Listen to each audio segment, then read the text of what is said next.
What's up everyone, it's me, yours truly, John Valencia, and welcome back to Truly Asia Diaries. For today, we're going to do a reaction video for the most anticipated horror film for MMFF 2024. Ito nga ang Espantajo, starring none other than the Queen, Judy Ann Santos. Napaka-exciting to guys. Napanood natin yung teaser ng Espantajo at talaga naman may gulat factor agad at kakaiba ang storyline. Ito ay tungkol sa isang scarecrow. Yun ata ang ibig sabihin ng Espantajo guys. At tignan natin ang full trailer para mas makita natin ang storyline at more pasabog for this year's horror movie of the year. Horror movie of the year agad. Of course, this is Judy Ann Santos together with the master director Chito Ronyo. Oh, 'di ba? Kakaiba 'to. Kaya naman excited tayo.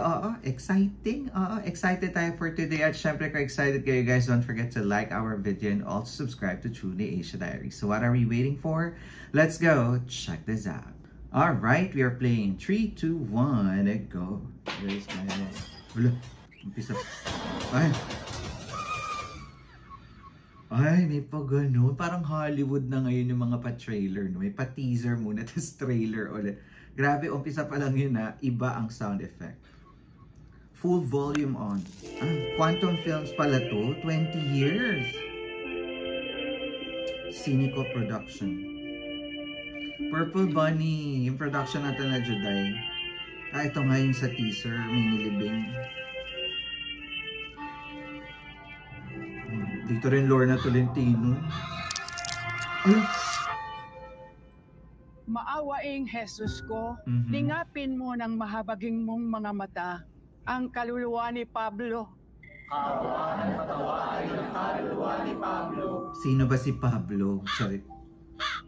Ayun nga, scarecrow. Kasi may crow. Charit. Anong ginagawa ng mga legal na yan dito? Naku ha. Parang tungkol sa mga mana-mana. At yung scarecrow, alam mo yung crow dito sa movie, lagi yan inaano, no? I-designate sa ano. Designate ba yung tawag doon? Parang ikinukumpara siya sa masamang pangyayari. Pero alam nyo dito sa Malaysia, napakaraming uwak sa paligid. Charit. Gusto ko nang ibenta ang bahay na ito. Tita, teka lang ho. Paano po kami? Saan po kami titira? Halos 3 dekada kayong hindi nagpakita.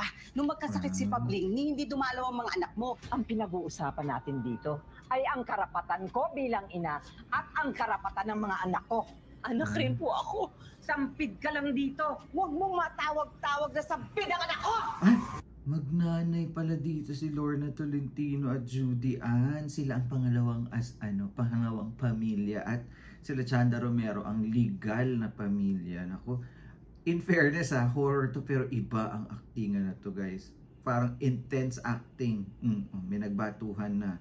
Balikan nga natin yung anak din po ako. Ganun ang Judy Ann Santos. Ang karapatan ko bilang ina at ang karapatan ng mga anak ko. Anak rin po ako. Sampid ka lang dito. Huwag mong matawag-tawag na sampid ang anak ko! Nagwalang Lorna Tolentino dahil. Grabe yung sound effect.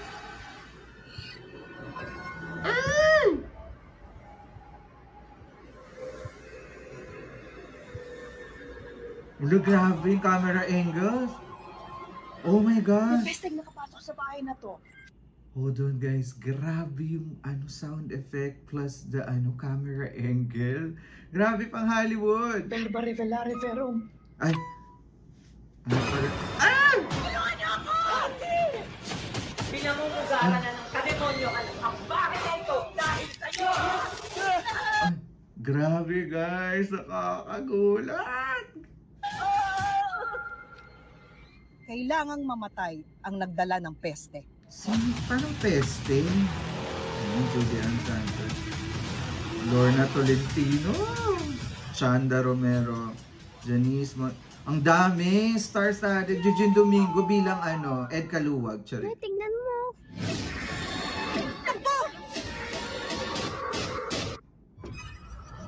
Ay, puta. Ganda. Written by Chris Martinez.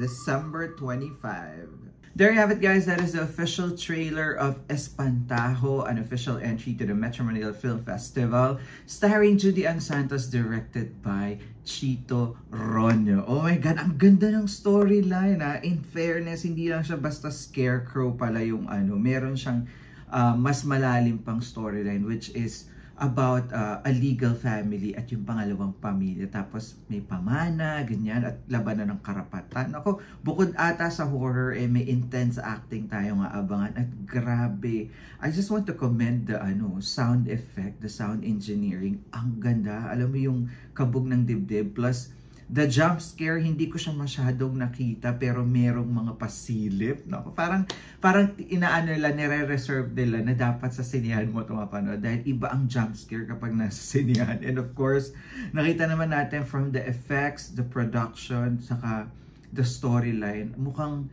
kaabang-abang talaga itong horror movie of the year na ito sa MMFF. Kaya naman, aabangan nyo ba to? Panonoorin nyo ba to? I-comment down below ninyo yan. And of course, kung nagustuhan nyo ating reaction, don't forget to like our video and also subscribe to Truly Asia Diaries. Once again, my name is John. This is Truly Asia Diaries. I'll see you on my next one. Spread happiness, guys. Bye for now.